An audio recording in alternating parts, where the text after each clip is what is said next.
সুপ্রিয় দর্শক, স্বাগত জানাচ্ছে। পারস্য উপসাগরের বুক চিরে আশ্রে পড়ছে যুদ্ধের লেলিহান শিখা। কূটনৈতিক আলোচনার টেবিল ভেঙে যাওয়ার পর মার্কিন যুক্তরাষ্ট্রের চাপানো কঠোর নেভাল ব্লকেট বা অর্থনৈতিক ও সামরিক অবরোধ ভেঙে এবার মরণ কামড় দিল ইরান। কয়েক ঘন্টার ব্যবধানে মধ্যপ্রাচ্যের ভূ রাজনীতিতে ঘটে গেছে এক মহা ওলট পালট। মার্কিন ব্লকেটকে বুড়ো আঙ্গুল দেখিয়ে তেহরান স্পষ্ট বার্তা দিয়েছে, উপসাগরে ইরানের তেল রপ্তানি বন্ধ করার চেষ্টা করা হলে অন্য কোনো দেশও শান্তিতে থাকতে পারবে না। তাহলে কি আবার নতুন যুদ্ধ শুরু হচ্ছে এই অঞ্চলে, অর্থাৎ ইরানকে ঘিরে? এবার কি ইরান পারমাণবিক বোমা বানিয়েই ছাড়বে? কি বলছে যুক্তরাষ্ট্র আর ইরান? এসবের বিস্তারিতই থাকছে এবারের এই বিশেষ প্রতিবেদনে।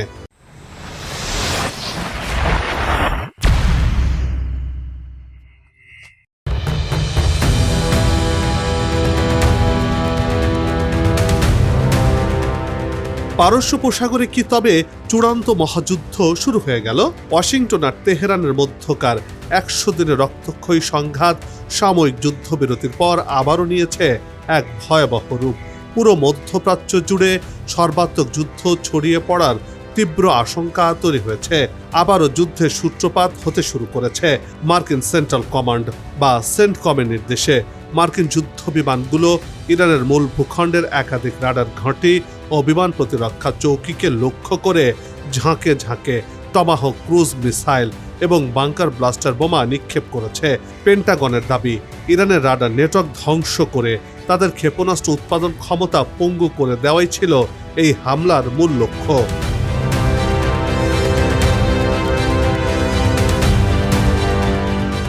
ইরান ছাড় দেয়, কিন্তু ছেড়ে দেয় না। মার্কিন প্রতিরক্ষা দপ্তরকে চমকে দিয়ে মাত্র কয়েক মিনিটের মাথায় পাল্টা আঘাত হানে তেহরান।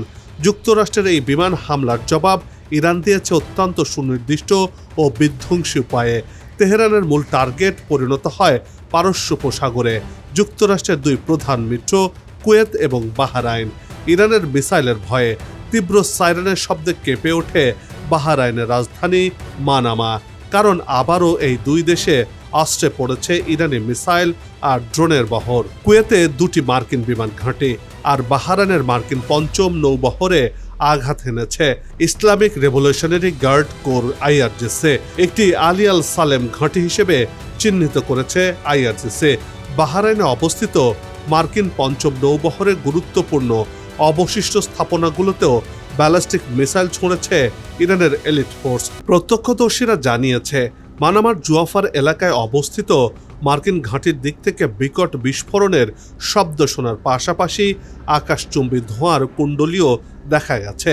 বাহরাইনের আকাশ প্রতিরক্ষা ব্যবস্থা বেশ কয়েকটি ক্ষেপণাস্ত্র আকাশে ধ্বংস করতে সক্ষম হলেও বেশ কিছু ড্রোন ও মিসাইলের ধ্বংসাবশেষ এবং সরাসরি আঘাতের ফলে ব্যাপক ক্ষয়ক্ষতি হয়েছে রাজধানীর বাণিজ্যিক ও আবাসিক এলাকায়।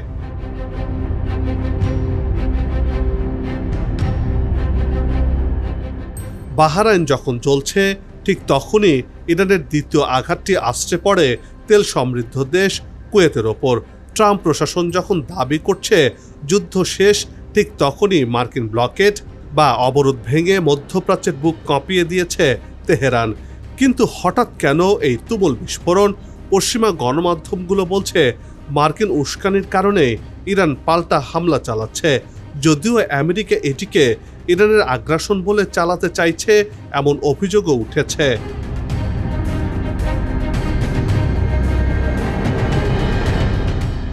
মার্কিন প্রেসিডেন্ট ডোনাল্ড ট্রাম্পের প্রশাসন অবৈধভাবে হরমুজ প্রণালীতে অবরোধ জারি করে ইরানের তেলবাহী জাহাজ চলাচল বন্ধ করতে চেয়েছিল। এরই ধারাবাহিকতায় হরমুজ প্রণালীর কাছে ইরানি তেলবাহী ট্যাঙ্কার মার্কিন বাহিনীকে হামলা চালায় এবং এর ইঞ্জিন রুম ক্ষতিগ্রস্ত করে।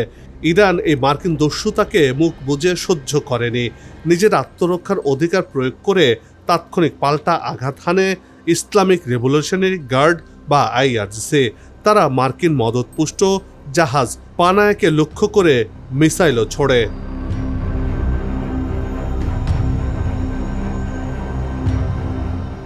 ইরান জানিয়েছে, IRGC সতর্কবার্তা উপেক্ষা করে কোনো সমন্বয় ছাড়াই অবৈধভাবে হরমুজ প্রণালী পারাপারের চেষ্টা করেছে 4টি তেলবাহী ট্যাঙ্কার। এক পর্যায়ে দুটো জাহাজ ফিরে যায়, একটিকে থামিয়ে দেয় আইআরজিসি। এই ঘটনার পরপরই ইরানের কেশম দ্বীপের টেলিযোগাযোগ টাওয়ার এবং সিরিকের আরেকটি টাওয়ারে আঘাত হানে মার্কিন মিসাইল। গেল ৪৮ ঘন্টায় আবারও যুদ্ধের বারুদে জ্বলে উঠেছে গোটা অঞ্চল। ফলে যুদ্ধবিরতির বদলে নতুন করে বড় যুদ্ধের শঙ্কা তৈরি হয়েছে মধ্যপ্রাচ্যকে ঘিরে।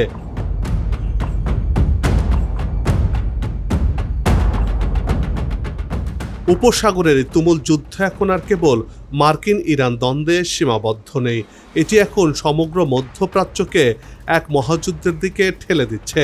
নিরাপত্তা বিশেষজ্ঞদের মতে ইরান তার অ্যাসিমেট্রিক ওয়ারফেয়ার বা প্রথাগত যুদ্ধের বাইরে গিয়ে ড্রোন ও ক্ষেপণাস্ত্র প্রযুক্তির যে চরম প্রদর্শন দেখিয়ে যাচ্ছে তা কুয়েত ও বাহরাইনের মতো মার্কিন মিত্রদের প্রতিরক্ষা ব্যূহকে কাঁপিয়ে দিয়েছে।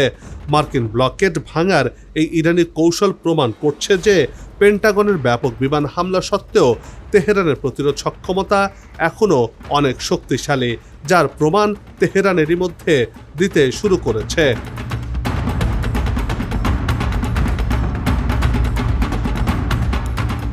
ইরানের দূরপাল্লার এই ক্ষেপণাস্ত্র হামলার পর তেহরান হুঁশিয়ারি দিয়ে জানিয়েছে পরবর্তীতে যে কোনো ধরনের উস্কানি বা আগ্রাসন চালানো হলে বিশ্বজুড়ে তেল গ্যাস রপ্তানির অন্যতম প্রধান রুট হরমুজ প্রণালী সম্পূর্ণভাবে বন্ধ করে দেওয়া হবে।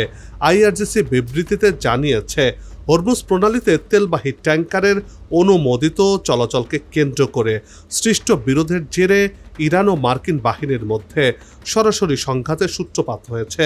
মূলত হরমুজ প্রণালীর কিসমি দ্বীপ এবং শিরিক এলাকায় অবস্থিত আইআরজিসির দুটি যোগাযোগ টাওয়ারে মার্কিন ড্রোন হামলার পরপরই ইরান এই পাল্টা প্রতিশোধমূলক হামলা চালায়।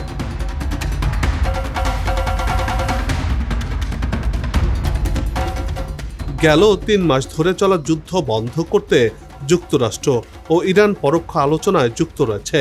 উভয় পক্ষ একটি অন্তর্বর্তী চুক্তির সম্ভাবনা নিয়ে আলোচনা করলেও ইরানের পারমাণবিক কর্মসূচির মতো জটিল বিষয়গুলো পরবর্তী আলোচনার জন্য রেখে দেওয়ার পরিকল্পনা রয়েছে।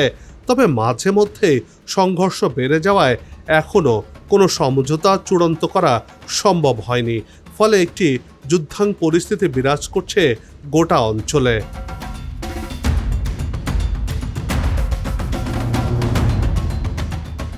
ইরান নিজেকে পরমাণু শক্তিধর রাষ্ট্র হিসেবে ঘোষণা করার একেবারে দ্বার প্রান্তে রয়েছে। দেশটি একটি পরমাণু বোমার বিস্ফোরণ ঘটানোর হুমকি দিয়েছে বলে দাবি করেছেন মার্কিন কেন্দ্রীয় গোয়েন্দা সংস্থা সিআইএর সাবেক বিশ্লেষক ল্যারি জনসন। তিনি দাবি করেছেন পাকিস্তানের উপপ্রধানমন্ত্রী ও পররাষ্ট্রমন্ত্রী ইসাক দার ব্যক্তিগতভাবে যুক্তরাষ্ট্রের পররাষ্ট্রমন্ত্রী মার্কো রুবিওকে রেড অ্যালার্ট বার্তা দিয়েছেন এরই মধ্যে। এই দাবির মাধ্যমে ২৯ মে ইসাক দার ও মার্কো রুবিওর বৈঠক নতুন করে আলোচনায় আসে। যদিও বৈঠকের বিষয়ে আনুষ্ঠানিক ব্যাখ্যায় দ্বিপক্ষীয় সহযোগিতার কথা বলা হয়েছিল, তবে আলোচনার প্রকৃতি নিয়ে প্রশ্ন উঠেছে এরই মধ্যে।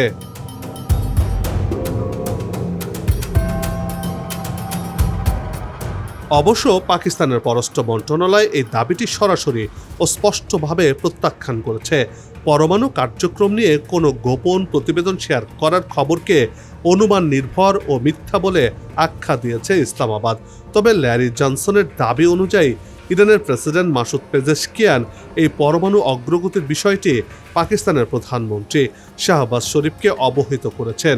একই ধরনের দাবি করেছেন ভূ রাজনৈতিক বিশ্লেষক পেপে এসকোবারও। তিনি দাবি করেন ইরান অভ্যন্তরীণ পরীক্ষামূলক বিস্ফোরণের মাধ্যমে তাদের পারমাণবিক সক্ষমতা প্রদর্শন করতে পারে। অর্থাৎ ইরান এখন পরমাণু শক্তিধর রাষ্ট্র হওয়ার দ্বার প্রান্তে রয়েছে বলেও মনে করছেন তিনি।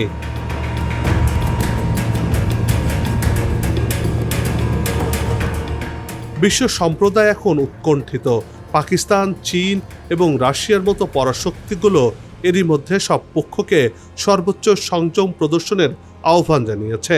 তবে ওয়াশিংটন এবং তেহরান উভয় পক্ষই যেভাবে মুখোমুখি অবস্থানে অনড় রয়েছে তাতে এই যুদ্ধ থামার লক্ষণ আপাতত দেখা যাচ্ছে না। তাহলে আগামীতে আবারও বড় যুদ্ধ শুরু হতে যাচ্ছে কি?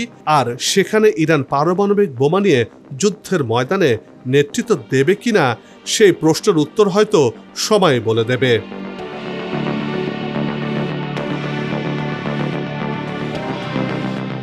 বন্ধ হোক যুদ্ধ, বিগ্রহ, হানাহানি, শান্তিময় হোক বিশ্ব। সবার সুস্বাস্থ্য আর মঙ্গল কামনা করে এই বিশেষ প্রতিবেদন এখানে শেষ করছি। আবারও হাজির হব নতুন কোনো খবর আর তার বিশ্লেষণ নিয়ে। নিজে ভালো থাকুন, দেশকে ভালো রাখুন আর আমাদের সাথেই থাকুন। ধন্যবাদ।